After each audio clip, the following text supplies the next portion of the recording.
Ready for a tangled up Christmas tale?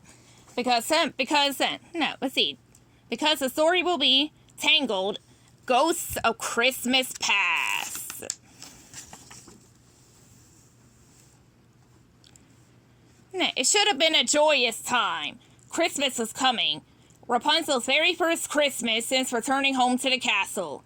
Now, she has spent every Christmas locked away in Mother Gothel's tower since she was a baby. Now, let's see. The castle halls were decked with boughs of holly. The butlers had just chosen the royal Christmas tree. Everyone did their best to spread holiday cheer. Even the crankiest townsfolk were merry. But in the royal family, one person was not ready for a happy holiday. No way, said Rapunzel. I refuse to celebrate Christmas. What? Cried Eugene. Why don't you want to celebrate the most wonderful holiday of the year? Rapunzel looked shocked. Wonderful? She said. I think you mean terrifying. Eugene was confused, until Rapunzel shared her memories of Christmases spent in Mother Gothel's tower. You know how it is, Rapunzel said. There's all that eerie Christmas music. Mother Gothel sang it non-stop at Christmas time. I hate chanting and growling. That didn't sound like any Christmas music Eugene had ever heard. But he let Rapunzel continue. Mother Gothel also told us, the tale of Nicholas, the ghostly Christmas elf. How he creeps into children's children's rooms on Christmas Eve and steals them away. It kept me up at bedtime. Rapunzel sighed and shrugged. But I guess that's why all kids have trouble sleeping on Christmas Eve.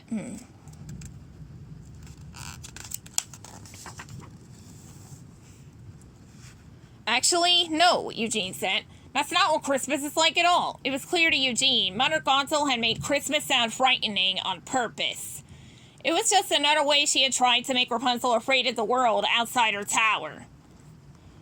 He smiled, taking Rapunzel by the hand. You know what? He said. I'll show you what Christmas is really like. Come on. Eugene took Rapunzel outside the castle. She seemed unsure and a little skittish, but Eugene reassured her. Just look around and listen, he said. Does this seem like a spooky holiday to you? They passed a group of children singing Christmas carols. The sound was sweet and soothing. The words were all about hope and joy. It was like no Christmas music Rapunzel had ever heard before.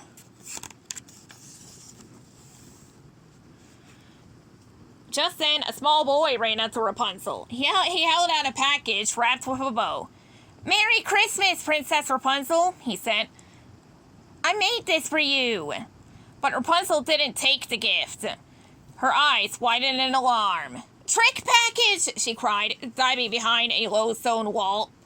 She peeked out warily from her hiding place. Eugene and the children stared at her in disbelief. No, it's not a trick, Eugene said. Just a gift. He opened the box. Inside was a hand-woven crown of holly. Slowly, Rapunzel walked over to him and took the crown. She placed it on her head. A real Christmas gift? She said as if she hadn't heard of such a thing. Not a trick package? She knelt by the little boy and took his hand in hers. Thank you so much.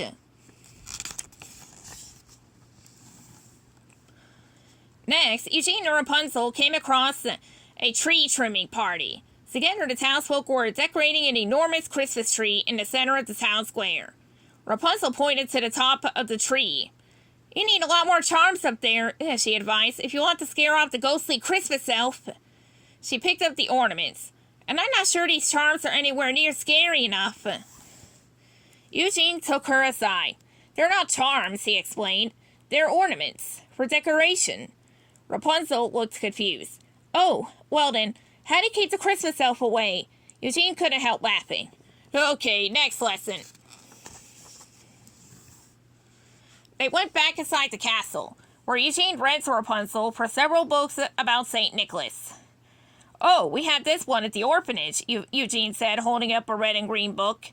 See, St. Nicholas isn't a ghostly Christmas elf.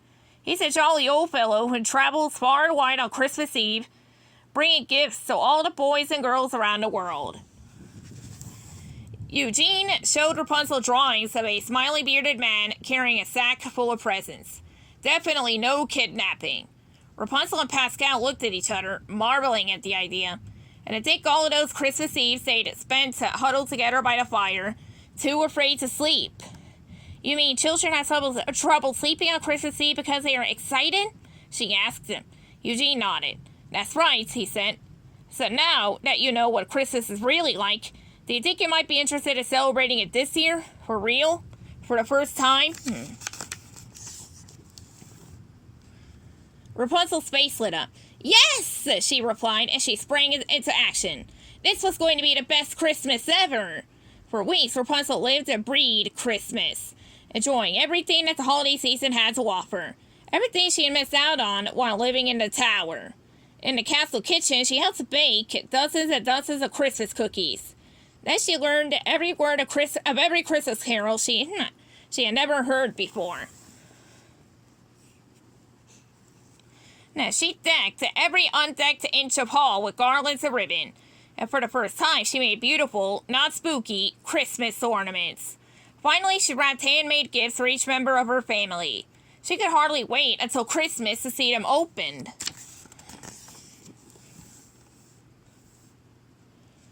By the time Christmas Eve arrived, Rapunzel was exhausted but very, very happy. Her family gathered to celebrate around their Christmas tree. Rapunzel's father, the king, proposed a toast. For years, our hearts have not felt whole at this time of year, because an important part of them was missing. He smiled at Rapunzel. The queen raised her glass and added, But now, for the first time since you were born, Rapunzel, this holiday is a joyful one. For all of us. Rapunzel couldn't agree more. Now, surrounded by her warm, loving family in front of the crackling fire, she could not imagine a better Christmas.